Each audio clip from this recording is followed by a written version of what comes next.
2023년도 대한민국 경제정책 방향이 발표되었습니다. 이것을 두고 그레이트 리세션 2023년 경제 전망의 저자이신 김광석 교수님을 모시고 이야기를 나눠보도록 하겠습니다. 교수님 안녕하세요. 네, 안녕하세요. 반갑습니다. 교수님, 예, 오늘도 좀 질문에 들어가기에 앞서 대기 아니신 것 같습니다.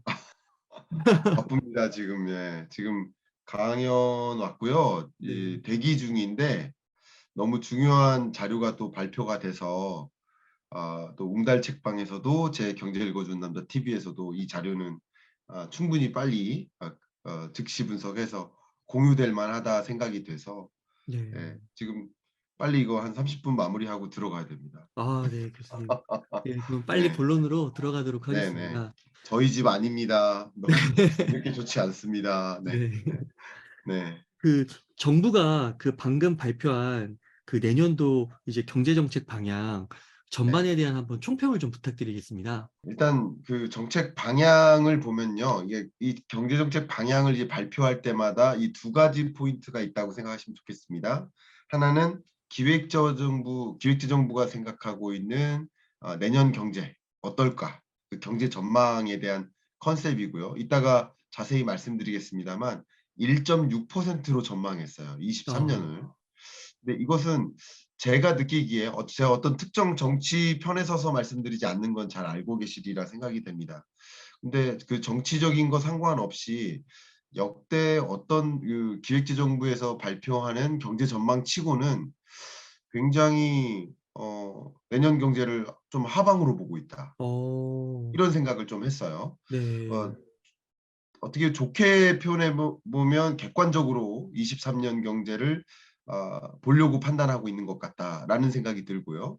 조금 뭐 좀 비꼬아서 설명해 본다면 내년 경제가 정말 어려우니까 단단히 준비하세요라는 메시지를 주고 싶은 의도가 있는 것이 아닌가 뭐 이런 생각도 좀 들고요. 여러 가지 생각들이 드는데 어쨌든 평범하게 이 정부 사이드에서는 목표치를 보통 제시하고 달성 가능할까 하는 그런 의문의 숫자를 많이 제시하는 경향이 강한데 경제 성장률 전망치 자체가 그렇게 높지 않다. 그리고 음, 주요 민간 기관들의 전망치보다도 현실적으로 좀 낮은 경향도 있다. 뭐 이런 생각도 좀 들 만큼 어쩌면 내년 경제를 직시하고 우리가 뭔가 위기 대응을 해보자라는 그런 내년 살림살이를 이렇게 가져가야 된다 하는 그런 메시지를 주기 위한 경제정책 방향이지 않나 이런 생각이 좀 들었고요.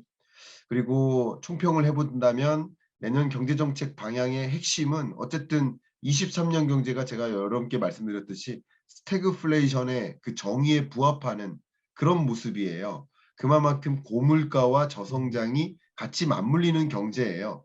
정부도 역시 그렇게 판단하고 있습니다. 그래서 경제정책 방향에도 물가도 안정화시키자 하는 그 방향성, 그리고 동시에 경기도 좀 부양시키자 하는 그 방향성이 두 가지가 다 내포되어 있는 경제정책 방향이다. 그 방향성은 잘 잡고 있는데 여러 가지 제가 보기에 뭐 저도 부족하지만 몇 가지 미비점들도 있기 때문에 또 여러분들도 그 미비점도 좀 파악하시고 아마 지금을 시작으로 해서 많은 경제 전문가들이 여러 방송에서 이런 부분에 좀 부족함이 있으니 채워나가세요라는 조언을 주실 텐데 물론 저도 여러 기자들과 함께 그런 질문에 대해서 이 기사 코멘트로서 답변을 좀 드릴 텐데 아마 우리 이 유튜브 채널에서도 그런 부분에 대한 저의 생각도 가감없이 좀 말씀을 드려볼 수 있도록 하겠습니다. 네. 교수님, 그래서 정부가 내년 목표로 설정한 게 경제 성장률 1.6%라고 네, 이제 말씀을 해주셨는데, 그렇다면은 약간 하방으로 보고 있다는 느낌이 든다면 네, 현실 가능성은 좀 높다고 볼 수가 있는 걸까요? 네. 현실 가능성은 높다 이렇게 생각하고요. 제가 앞에 네. 말씀드렸던 것처럼 역대 정부에서 발표됐던 그 정부의 경제 전망, 그 다음 두 번째가 KDI의 경제 전망, 세 번째가 한국은행의 경제 전망. 이게 어쨌든 정부 사이드잖아요. 공공 사이드. 그러니까 살짝 민간 기관들의 경제 전망치보다는 높은 경향성이 있어요. 굳이 서열을 나눈다면 가장 높게 전망하는 게 이제 기획재정부, 정부죠. 그리고 두 번째가 KDI, 세 번째가 한국은행. 그리고 음, 그다음이 이제 소위 제가 있었던 민간경제연구기관들, 현대경제연구원, 뭐 LG경제연구원, 뭐 과거의 삼성경제연구소, 제 한국경제산업연구 이런 그 민간경제연구기관들이 약간 중립적인 포지션이 많이 있고요. 제가 해석하기에는. 그리고 좀 더 낙관적이지 않은 비관적으로 보는 경향성이 있는 또 주요 경제 전망을 발표하는 기관들로는 주로 이제 금융사 사이드의 경제 전망, 예를 들어서 뭐각 금융사마다 경제연구소가 있거든요. 뭐 하나금융연구소 이런 그런 기관들이 다소 조금 더 부정적으로 보는 경향이 있는데 제가 말씀드린 것처럼 정부는 역대 보통 이제 목표치 이게 전망치냐 목표치냐 이런 의문을 많이 제기할 만큼 음, 목표치에 가까운 숫자를 많이 제시해요. 근데 1.6%를 제시했다고 했잖아요. 이게 무슨 의미냐면 제가 지난 10월에 23년 경제전망서를 발간했죠. 그때 제가 제시했던 전망치가 23년 1.9% 성장이었어요. 어, 근데 그 1.9% 성장도 경기 침체에 부합해요. 왜냐하면 잠재 성장률이 우리나라가 대략 2%니까 2%가 채 안 되면 경기 침체예요. 그렇게 보시면 좋습니다.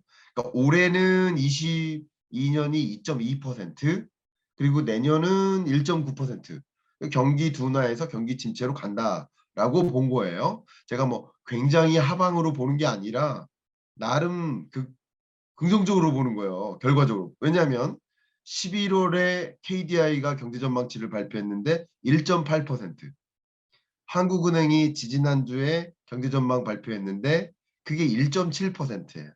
그러니까 어, 저는 이 기관보다 더 긍정적으로 봤던 거고요. 그리고 이번 정부가 1.6%로 또 잡은 거예요. 음, 근데 잠깐 이게 뭐 가정을 그렇게 하기가 어렵지만 같은 기관이 경제 전망을 했다라고 일단 잠깐 가정을 해볼게요. 잘못된 가정입니다만 그렇게 했을 때 이걸 굳이 해석한다면 10월에는 1.9로 봤다가 11월에는 1.8로 봤다가 12월에는 또 1.7로 봤다가 상반 12월 초에는 그리고 12월 말에는 또 1.6으로 봤다가 점점점 네, 10월, 11월, 12월 23년에 가까울수록 그동안에 계속 어, 안 좋은 변수들이 등장했던 거예요. 그래서 하향 조정한 거다라고 해석해도 좋으세요. 굳이 따지면 한 기관이 전망했다고 가정했을 때 잘못된 가정입니다만 그런 식으로 이해하셔도 좀 됩니다. 어쨌거나 이 근래 여러 민간경제연구소들이나 뭐 공공 사이드의 경제 전망보다도 낮으니까 이것은 굉장히 저는 제가 보기에는 실현 가능성이 상당히 높은 그리고 이게 뭐 굉장히 긍정적으로만 본 게 아니라 나름 객관적으로 보려고 시도했다라는 뭐 저는 긍정적인 해석을 합니다. 이 경제 전망에 대해서 그렇게 먼저 말씀을 드리고요. 그리고 내년 경제에서 제가 충분히 보여드리기 위해서 그 자료를 좀 제시해 드리겠습니다. 보이시죠? 네, 네, 경제 전망 요약 부분입니다. 이번에 발표한 경제정책 방향에서 마지막 페이지에 그 그림이 들어가 있는데요.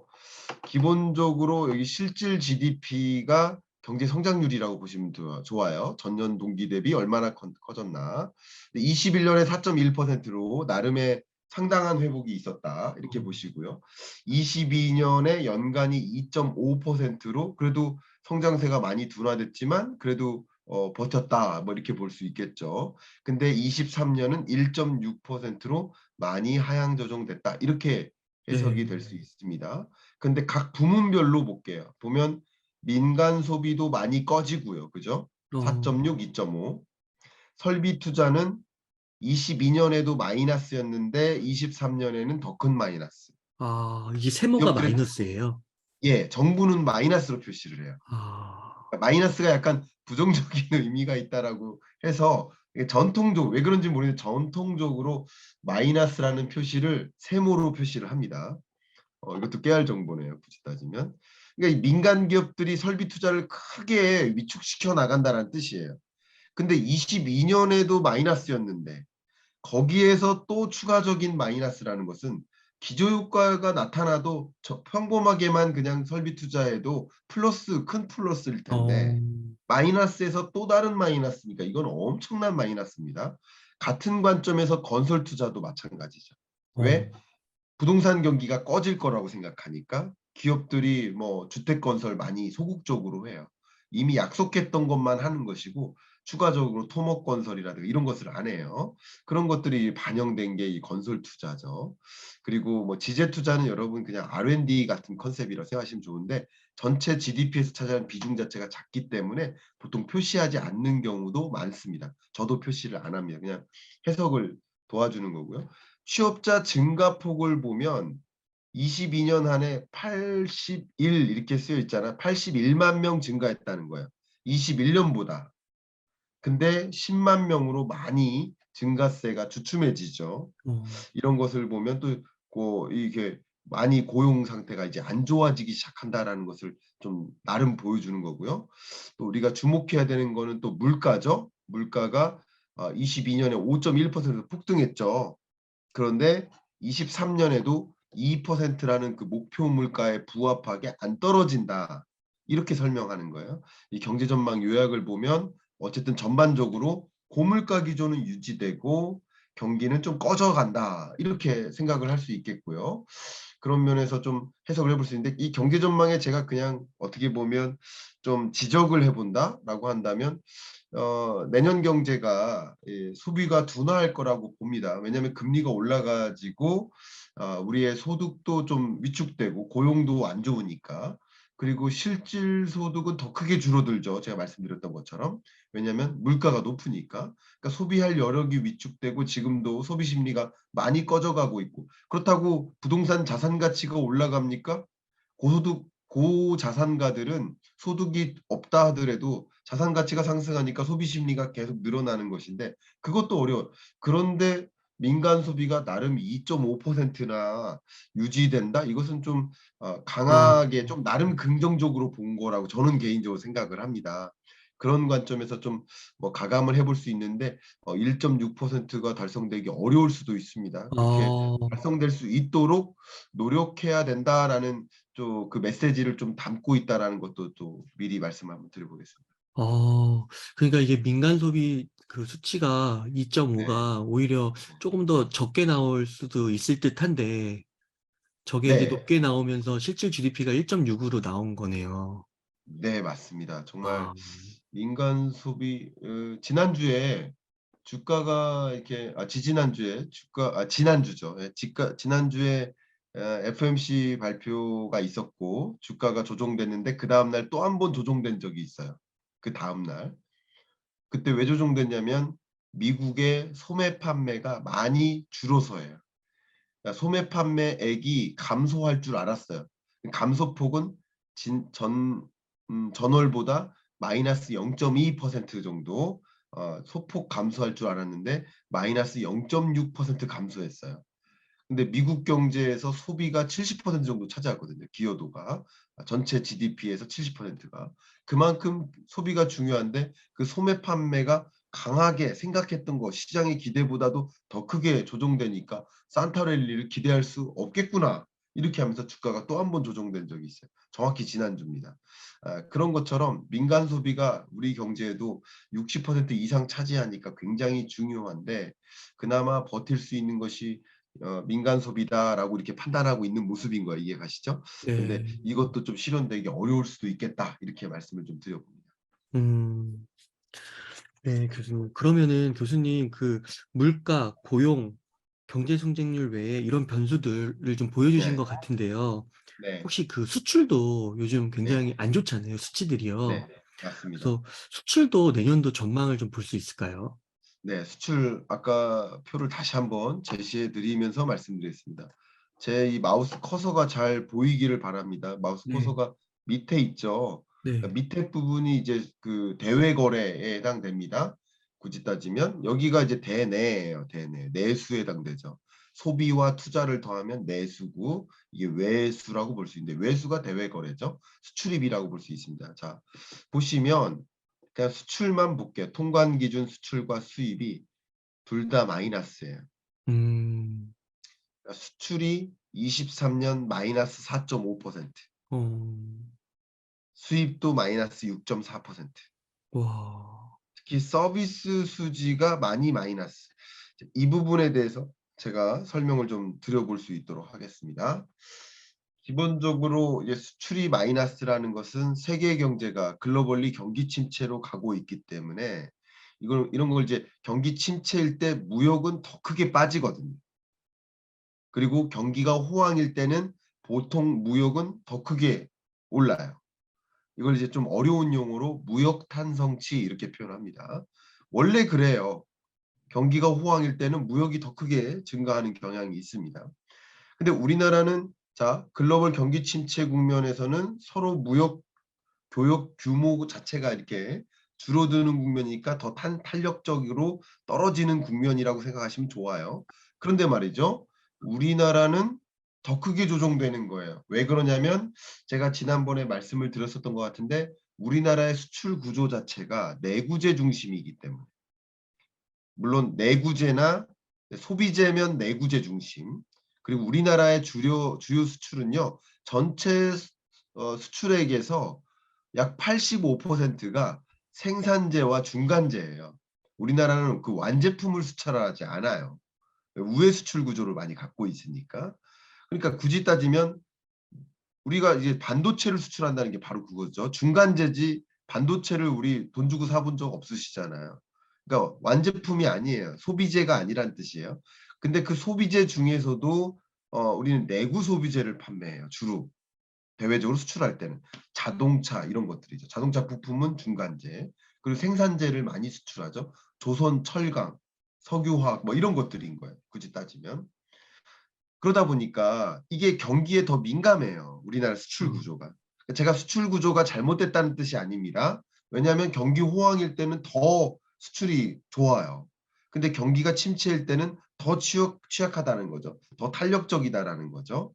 그런 수출 구조를 갖고 있기 때문에 수출이 더 어렵다. 세계 경제가 수출이 마이너스 증가율을 보이진 않거든요. 증가율이 많이 둔화되는 것뿐인데 우리나라는 여기서 마이너스로 전망한다는 것은 그만큼 우리나라의 수출이 구조 자체가 더 취약하다. 뭐 이런 것을 보여주는 거. 그러니까 구조가 잘못됐다는 뜻은 아닙니다. 좋을 땐 또 더 좋을 수도 있으니까. 그죠? 그래서 무조건 잘못됐다는 뜻이 아니라 구조가 그러하니 수출이 둔화될 때 더 크게 취약한 모습을 볼 수 있다. 이렇게 해석을 해보겠다는 거죠. 그다음 이제 수입이 줄어든다. 수입은 더 크게 줄어든다. 이것은 어쨌든 가격이 안정화되는 것도 있어요. 음. 22년에 원자재 가격이 폭등했잖아요. 그래서 수입이 크게 증가했었는데 수입이 그래도 어느 정도 감소한다. 왜냐하면 수입 규모는 가격 곱하기 양이잖아요. 그 양이 안 줄어도 가격이 떨어져 주면 수입 규모는 줄어들 수 있는 거예요. 그죠? 네. 가격 자체가 떨어지니까. 그런 것도 좀 반영이 돼 있다. 그리고 수입이 이렇게 줄어든다는 것은 우리나라 내수가 위축되니까 결국 수입할 것도 줄어든다 이런 뜻이죠. 그러니까 경기 침체를 보여주는 거예요. 네. 수출과 수입이 동반해서 마이너스다. 경기 침체 현상을 보여주는 거예요. 그리고 이 서비스 수지가 이제 마이너스로 이렇게 마이너스 20 이렇게 표시되어 있잖아. 여기서는 특히 우리나라 해외 여행객이 지금 우리나라가 매월 얼마큼씩 빠져나가는지 혹시 아세요? 민달님? 그냥 잘 모르겠습니다. 가늠이 잘 안 되시죠? 네. 250만 명 정도가 어. 여행객이 나갔었습니다. 코로나19 이전에. 근데 코로나19 때 거의 제로화가 됐었죠. 그랬다가 최근에 이게 좀 많이 돌아오기 시작하는데 그 돌아오는 정도가 대략 한 77만 명 정도. 음. 그러니까 250만 명하고 보면 아직 반도 채 안 온 거예요. 3분의 1 정도도 안 되는 거예요. 그죠? 그만큼 아직 돌아올 일이 많이 남아 있다는 거예요. 250만 명은 나가야 평균에 부합하니까. 그러면 이게 언제 제자리로 돌아올까요? 내년에 제자리로 돌아와요. 정말 네. 실내에서도 마스크 벗고 위드 코로나 대대적으로 세계적으로 선언하고 그게 23년이라고 보고 있거든요. 그러니까 여행객이 많이 빠져나간다는 거예요. 그게 여행 수지 적자예요. 음. 쉽게 말하면 우리나라가 해외 여행 가는 게 다른 나라 사람들이 한국에 들어오는 것보다 더 많아요. 그러니까 네. 여행 수지는 우리 거의 만성 적자인데 만성역자. 뭐 한국 관광의 해 뭐 이렇게 선언해 가지고 적극적으로 한국 한류 문화 뭐 이렇게 전파하면서 해외 관광객을 한국에 유치하기 위한 전략도 이미 갖고는 있습니다, 정부가. 그럼에도 불구하고 우리나라 뭐 골프 여행이다, 뭐 여러 가지 뭐 호텔 뭐 여행이다, 아니면 뭐 신혼부부 여행이다, 여러 가지 관점에서 여행객이 급속도로 빠져나가고 그게 23 년이 될 겁니다. 그래서 네. 그 여행, 항공 이쪽에는 좀 실물 경제적으로 긍정적인 것들이 좀 많이 있다고 생각합니다, 실제적으로. 그렇게 음. 생각을 하는데 어쨌든 전반적으로 마이너스 나가는 게 들어오는 것보다 많으니까 그런 식으로 대외 거래도 이렇게 '좋지 못하다.' 이렇게 보고 있습니다. 그러니까 아 이게 네. 안 좋은 경제라고 보고 있는 것이고요. 제가 한 가지 좀 많은 분들이 제가 뭐 여러 영상 속에서 "내년 경제 경기 침체다." 이렇게 말씀을 드리니까 굉장히 좀 "부정적으로 본다." 이렇게 말씀드리는데 아마 이 영상을 보신 분은 부정적으로 보고 있지 않음을 또 이해하실 수 있을 겁니다. 네. 제가 부정적으로 본 게 아니에요. 저 음. 내년 경제 1.9% 성장한다고 본다니까. 그리고 네. 1.9% 성장은 경기 침체예요. 그게 경기 침체예요. 경기 침체를 경기 침체라고 얘기하지 경기 호황이라고 얘기하면 그게 잘못된 거 아닙니까? 너무 억울해서 그래요. 근데 음. 한국은행도 KDI도 심지어 기획재정부조차 더 나쁘게 보고 있단 말이에요. 이게 다 경기 침체로 보는 거예요. 1.6 뭐 저는 1.9 이 정도 바운더리는 경기 침체 국면이에요. 경제 위기는 아니지만 경기 침체다. 그러니까 여러분들도 경제를 이렇게 정확하게 진단하고 '그 안에서 어떤 대응을 할까?' 이런 생각을 하셔야지 '경기 침체라고 보는 것이 너무 부정적이다.'라고 해석하실 필요는 없지 않을까 이렇게 의견을 좀 올려 봅니다. 음. 교수님의 저서 그레이트 리세션뿐만 아니라 그 공공이나 민간이나 주요 기관들이 다 그렇게 보고 있네요. 그렇게 보고 있습니다. 더 네. 나쁘게 보고 네. 있다는 더 거죠. 나쁘게 보고 있네요 정말. 예. 나쁘게 말씀드리면 더 나쁘게 음. 보고 있다는 거죠. 그 말씀은 또 이제 교수님께서 그동안 여러 방송에서 또 경제 네. 읽어주는 남자에서 말씀해 주셨던 메시지를 저희가 네. 다시 한번 되새길 필요도 있는 것 같습니다. 그러니까요. 그렇게 네. 생각해 주셔서 너무 감사하고요. 뭐 네. 제가 10 월에 전망치를 제시했었는데 제가 지금 이 수준에서 또 전망치를 다시 이제 제가 계산을 해 봐야 되겠지만 저 역시 '추가적으로 하향 조정하고 있다.'라고 생각이 듭니다, 음. 저 스스로. 네. 한번 제 전망치를 수정하면 수정된 전망치를 다시 한번 보여 드리겠습니다만 어쨌든 지금으로서는 하향 조정된 이건 뭐 저만 그런 게 아니고 세계 모든 국제 기구들도 그렇다는 거죠. IMF도 1월 달에 수정 전망 보고서 나옵니다. 그때 제가 기회가 되면 또 말씀드리겠습니다만 IMF의 수정 전망 보고서도 당연히 10 월에 전망했던 것보다 추가적으로 하향 조정할 것을 어. 암시해 주고 있죠. 이미 총재도 여러 번 발언을 했었죠. 네, 그렇게 생각하시면 될 것 같습니다. 그러면요 교수님 이렇게 경기 네. 침체가 거의 모든 기관을 통해서 확실시가 되고 있는데요. 그 네. 현 정부가 좀 재정 건전성 기조를 좀 가지고 왔었잖아요. 네. 그래서 근데 이렇게 내년에 경기가 좀 어려워진다면은 이런 그 재정 건전성을 좀 추구하는 게 좀 지나칠 수 있다. 네. 오히려 좀 추경이 좀 필요한 게 아니냐 이런 목소리들도 나올 것 같은데요. 네. 또 그렇다고 해서 이런 고물가 금리 인상 시기에 확장 재정을 하다가 또 잘못될 수도 있잖아요. 그래서 네. 교수님은 좀 어떻게 보시는지 궁금합니다. 아 일단 좀 안타깝습니다. 이 추경이라는 단어가 굳이 따지면 뭐 재난 같은 거, 전쟁 같은 거, 굳이 따지면 우리가 예상하지 못하는 일이 발생했을 때 우리가 그 재난이나 뭐 전쟁에 대응하기 위한 예산을 사전에 편성해 놓지 않잖아요. 예를 들면 코로나19를 예상해서 그 코로나19에 대응할 수 있는 예산을 미리 편성해 놓지 않잖아요. 그러니까 그런 재난이 등장했을 때 긴급하게 추가로 예산을 편성하는 게 추경인데 지금 예산이 지금 집행되기도 전에 지금 23 년이 오기도 전에 추경을 이야기하는 것 자체가 저는 좀 이해가 안 갑니다. 음. 문제가 있고요. 제가 보기에는 이거는 좀 지적 사항이라고 저는 생각을 합니다. 만약에 추경에 대해서 얘기하기 이건 너무 정치적이라는 거죠. 음. 지금 23년 시작도 안 했는데 그리고 만약에 추경이 필요하다는 목소리가 있다면 예산안에 반영을 해야죠. 23년 예산이 집행도 안 됐기 때문에 음. 빨리 반영을 해야지 왜 추가적으로 추경을 편성하냐 좀 이해가 안 가고요. 또 이따가 말씀드리겠습니다만 전체적인 23년 경제정책 방향을 발표를 했는데 그 방향 안에는 두 가지 거시경제를 좀 안정적으로 관리하겠다. 경기 부양시키겠다. 동시에 물가 안정도 시키겠다. 이 두 가지 주제가 있는데 이렇게 추경을 편성해서 확장적으로 재정을 가동하는 것은 위험합니다. 뭐에 위험하느냐? 물가 잡는 거에 에서 위배됩니다. 물가 잡다가 물가를 완전히 놓칠 수 있어요. 첫 번째. 그리고 금리가 높잖아요. 그럼 재정 건전성을 빨리 가져가는 것이 필요한데 음. 또 이렇게 확장적 재정 정책을 다시 한번 펼친다 만약에 한다면 추경은 극단적인 확장적 재정 정책이라고 볼 수 있겠죠. 어. 만약에 그런다면 재정 건전성이 더 크게 위협을 받을 수 있습니다. 왜냐하면 20년, 21년 또 22년까지도 이 코로나19에 대응하기 위해서 굉장히 확장적으로 재정을 편성했어요. 그러면 이제 23년부터는 긴축적으로 재정을 편성해서 나라 살림살이를 잘 꾸려나가고 그리고 이제 재정이 부족해지면 뭐가 문제냐? 우리 코로나19와 같은 우리가 예상할 수 없는 또 다른 변수가 나타날 수 있다는 것을 가정해야 되지 않습니까? 코로나19가 준 어. 그 교훈이 그거 아닙니까? 근데 네. 이렇게 계속 부채, 정부 부채에만 의존하다 보면 정작 정말 큰 위기가 왔을 때 음. 대응 능력이 없어요. 그렇겠네요. 이해가시죠? 네.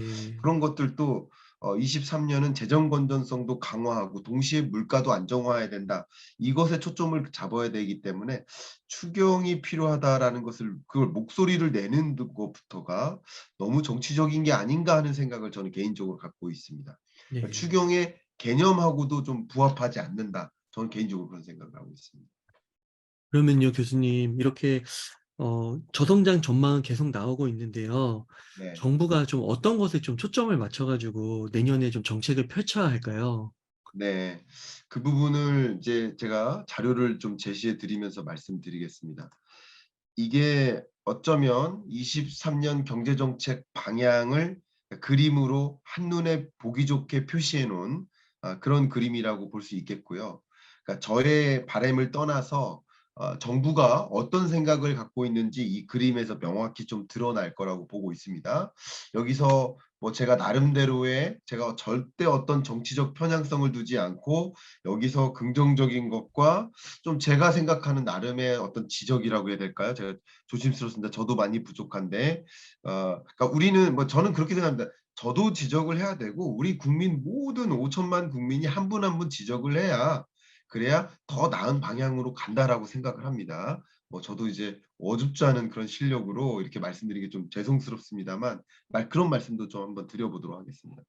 기본적으로 경제 운용의 4대 기조가 자유혁신 공정연대 뭐 이건 외침에 해당되는 문구니까 저는 이게 그렇게 중요한 것 같지는 않아요. 제 생각입니다.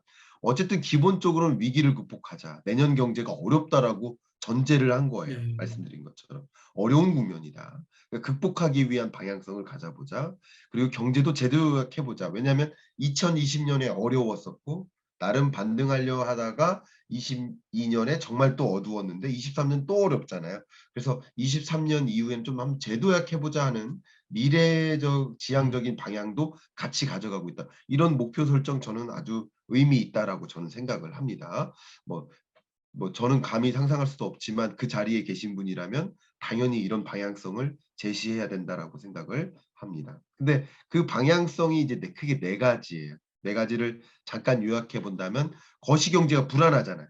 채권 시장도 불안하고 그리고 거시경제가 크게 뭐 이렇게 경기 침체 국면에 올 것 같고 그리고 특히 이제 부동산 시장도 굉장히 불안하고요. 에너지 위기도 찾아오고 그런 것을 안정적으로 관리해 보자라는 방향성, 거시경제 안정관리 중요한 방향성.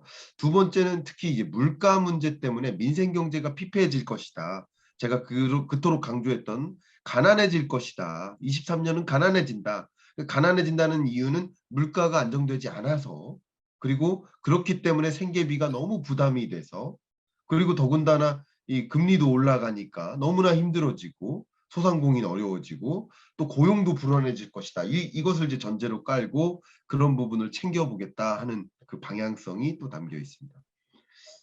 이 세 번째는 이 두 개는 위기 극복에 좀 해당되고요. 그죠? 여기서. 그리고 경제 제도약에 해당되는 것은 여기 밑에 두 개라고 경제라고 해석을 해볼 수 있을 것 같아요. 그러니까 민간 중심으로 좀 활력을 제공해 보겠다. 수출이 어려우니까 수출 활성화도 하고 여기 신성장 4.0 전략 추진 이게 어쩌면 이번 경제정책 방향의 핵심 문구라고 볼 수 있겠습니다. 이것은 제가 조금 이따 따로 설명을 좀 드리도록 할게요. 신성장 4.0 전략 추진 이거 어. 굉장히 중요한 골자를 선언한 거예요. 23년의 방향성. 굳이 따지면 문재인 정부 때 그 디지털 뉴딜, 그린 뉴딜 발표했던 거 그런 느낌의 어떤 방향성이라고 볼 수 있습니다. 그렇게 비교를 해보셔도 좋고요. 그다음 미래 대비 체질 개선. 제가 그런 말씀을 드린 적이 있어요. 지금 23년 경제가 대외적인 충격 때문에 어렵죠. 고물가라든가 고금리라든가. 그러니까 글로벌 경제가 또 어려우니까 우리나라 수출도 어렵죠. 그러니까 어쩌면 이런 것은 일시적인 충격, 대외적인 변수 때문에 이렇게 어렵다라고도 볼 수 있는 거예요. 근데 거기에 맞물리고 있는 게 중장기적으로 구조적으로도 우리나라가 안 좋은 게 있어요. 왜냐하면 인구 구조 변화. 그러니까 생산 연령 인구가 감소하고 또 고령화가 빠르게 진전되고 저출산 문제. 그리고 또 인구 구조 변화뿐만 아니라 기후 변화 문제는 역시 같이 마주하고 있는 굉장히 구조적인 문제예요. 그러니까 구조적인 문제도 해결해 보자. 이게 3대 구조개혁, 3대 경제혁신, 인구 기후위기 대응 뭐 이런 것들이에요. 체질 개선. 이게 네 가지가 주요 골자다. 이렇게 네. 말씀드리고요. 저는 이런 방향성 잘 설정됐다 이렇게 생각을 합니다. 근데 제가 좀 걱정하는 것, 제가 뭐 감히 지적을 한다기보다는 걱정하는 건 여기에 구체적인 내용들이 좀 담겨 있는데요. 먼저 이 거시경제 안전관리 부분에서 뭐라고 구체적인 내용들이 쓰여져 있냐면 조기 집행하겠다, 예산을. 음. 선제적으로 유동성을 공급하겠다. 이렇게 얘기를 했어요. 그러면서 에너지 위기 대응의 디테일한 내용을 또 들어가 보면 전기요금이나 가스요금을 단계적으로 현실화하겠다. 현실화한다는 얘기는 뭐냐면 어. 가스요금, 전기요금 또 올리겠다. 어. 22년에도 하반기에 전기요금, 가스요금을 올렸는데 23년에도 이걸 또 올린다. 근데 물가 안정화를 목표에 두고 있다라는 그 목표라는 관점에서 목표에 부합하지 않는 것과 목표에 부합하는 것이 상충되어 있다라는 거죠. 재밌죠. 따뜻한 물을 제공해 주겠다, 따뜻한 물을 풀겠다라고 해놓고 뜨거운 물과 차가운 물을 동시에 푸는 느낌? 그러면 뜨거운 물이 계속 공급이 안 된 차가운 물까지 같이 가니까 따뜻한 물만 계속 제공하면 되는데 이런 생각이 좀 들고요. 그래서 에너지 위기 대응 필요하지만 물가 안정 목표를 실현하는 데 좀 방해가 되지 않을까. 또 통화 정책 관점에서도 애써 물가 잡으려고 금리 인상 이렇게 단행했는데 이 재정 정책이 이렇게 물가 안정을 방해하는 방식으로 이렇게 가게 된다면 만약에 그러면 더 금리 인상을 해야만 하는 상황이 올 수 네. 있어요. 그러니까 그런 것들이 더 큰 부담을 주지 않을까 하는 그런 걱정이 됩니다. 그다음 두 번째는요. 이 민생 경제 회복이라는 면에서 제가 좀 걱정되는 게 구체적인 내용을 한번 읽어 보면요. 제가 너무 오래 보여 드리니까 공유 중지를 좀 하고 우리 얼굴도 많이 보여 드려야 되니까 말씀드리면 이 민생 경제 회복 부분에서 좀 중요한 게 스마트 농산물 산지 유통센터를 10개 개소하겠다. 그리고 농산물 온라인 거래소를 출범하겠다. 청과 음. 위주로. 굳이 따지면 공공 쿠팡을 만들겠다는 거예요. 어. 그러면 이제 걱정은 뭐냐면 소비자 입장에서는 선택권이 많아지니까 독점적 그런 온라인 유통 마켓을 좀 독점성을 좀 완화시키는 긍정적인 효과도 있고 소비자는 뭐 이거 중에 자기가 원하는 걸 골라서 이 유통 플랫폼을 이용할 수 있으니까 좋고 정부가 등장하니까 당연히 가격도 저렴해질 수 있고 물가 안정화는 당연히 기여할 수 있다고 생각합니다. 그런데 우리 온라인 유통 플랫폼 기업들 입장에서는 음. 21년, 22년 연속으로 뭐 물류 기지를 확대하고 뭐 이렇게 엄청나게 확대해 나가고 있는데 근데 그러면 이 디지털 기업들 특히 온라인 유통 플랫폼 기업들이 이게 만약에 도입이 되면 굉장히 크게 정말 그 영업이익이나 매출이라는 측면에서 굉장히 어려움을 줄 수 있을 것 같고, 그러면 이런 유통사들이 대규모 투자를 또 위축시킬 수 있고요. 이게 경제에 오히려 악순환을 주는 게 아닌가 하는 걱정이 됩니다. 네. 한번 생각해 보세요. 어 정말 예를 들어서 이런 유튜브를 하는 우리 웅달님이 계신데 정부에서 막 막대한 자금을 써 가지고 웅달님보다 쪼금 더 잘생긴 유튜버가 막 진행을 해 버려요, 광고비 막 써 가면서. 그러면 기존 유튜버들 얼마나 힘들어질까, 예를 들면. 막 그렇죠. 약간 그런 느낌이에요. 음. 그래서 '이게 방향성이 맞는가.' 하는 저는 걱정이 됩니다.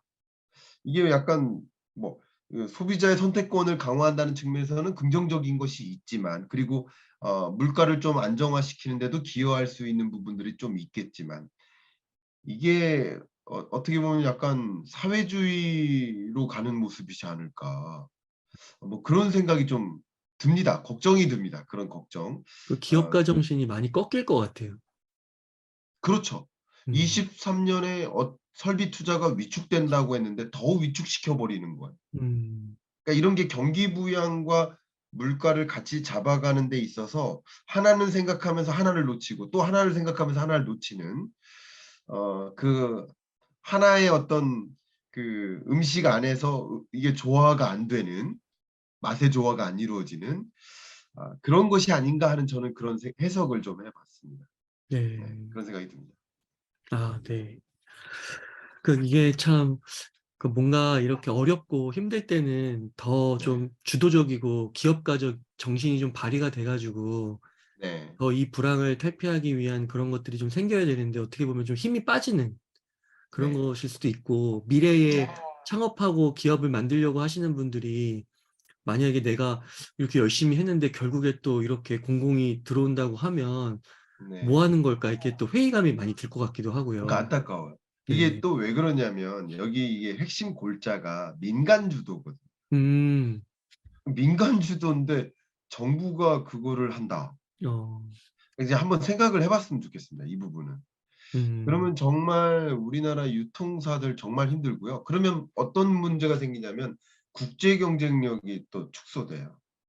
국제 경쟁력. 우리나라 유통기업들의.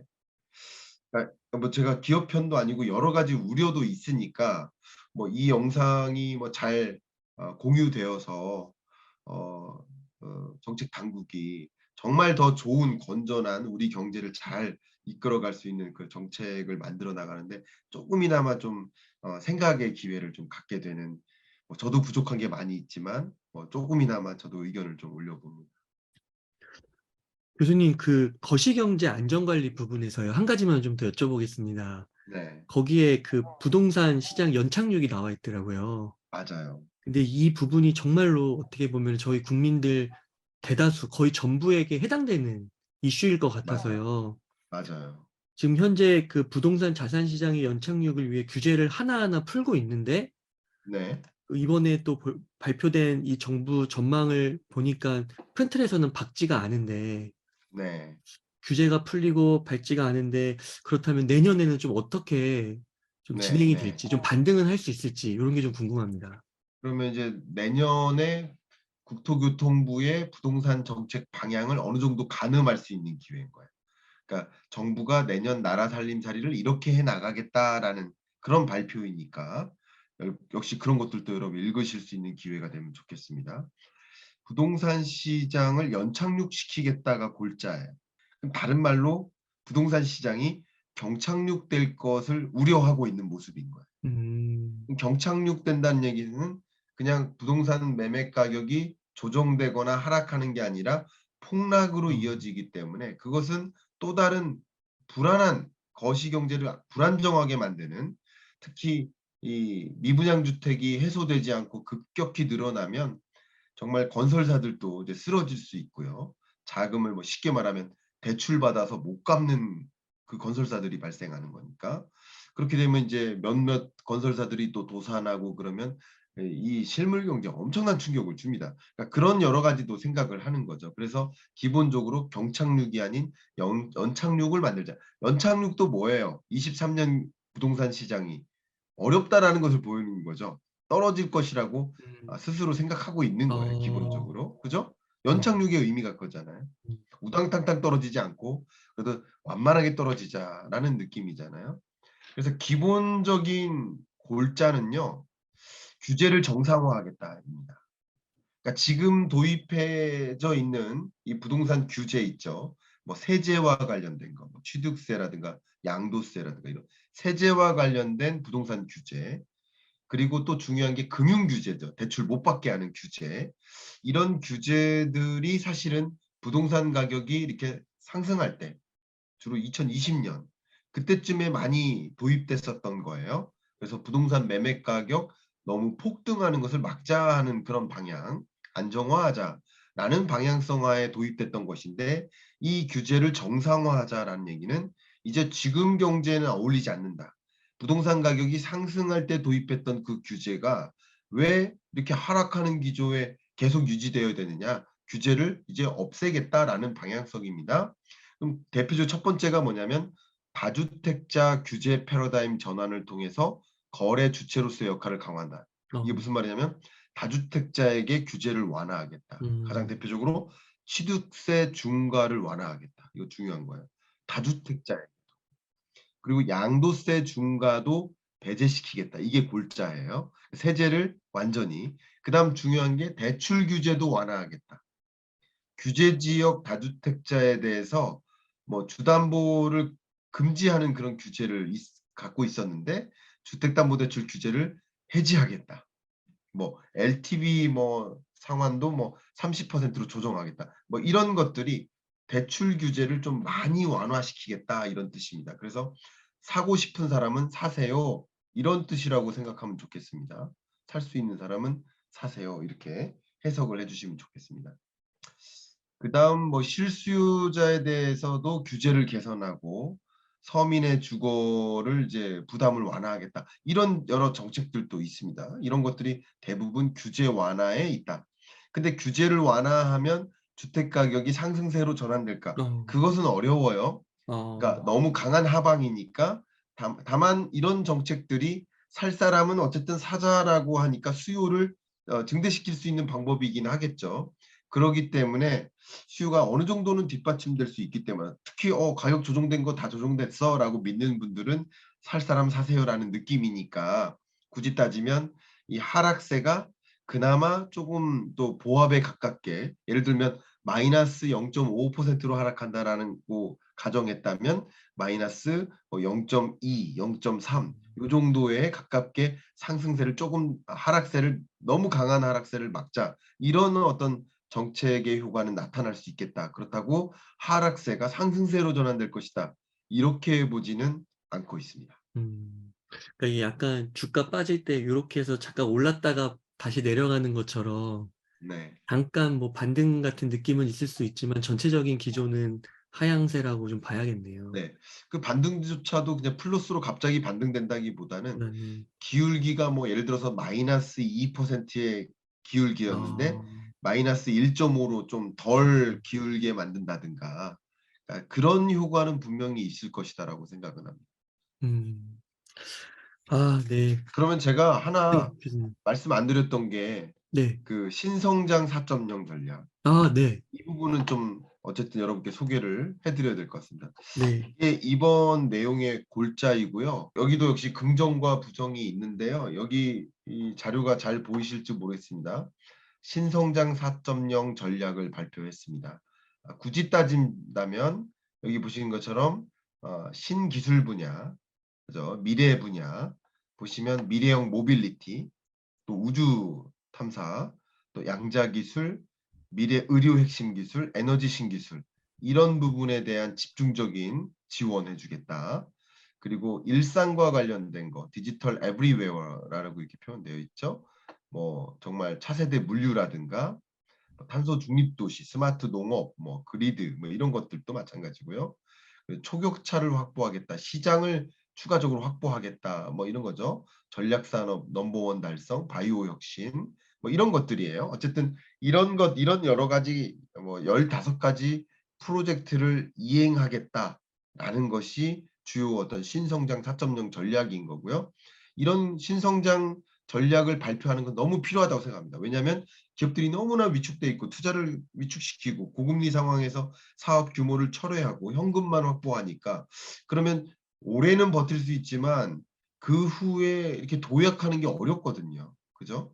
지금 어렵다고 R&D 지출을 줄이면 내년, 내후년이 좀 어렵거든요. 그러니까 미래 어떤 유망 기술이 뭐고 그쪽으로 좀 이끌 수 있도록 이런 부분에 자금도 지원해 주고 정책 지원해 주겠다라는 그 방향성, 규제 완화도 해 주겠다. 이런 구체적인 내용들이 들어가 있습니다. 제가 다 말씀은 못 드리지만 이게 하나의 방향성이다라는 면에서 방향성을 제시하는 것은 정부가 해야 될 역할이고 너무나 중요하다. 이것은 잘했다. 이렇게 저는 개인적으로 생각합니다. 다만 여기에 좀 핵심적인 내용 중에 그 아마 기억하실지 모르겠지만 뉴딜 펀드를 조성한 적이 있어요. 지난 정부에서.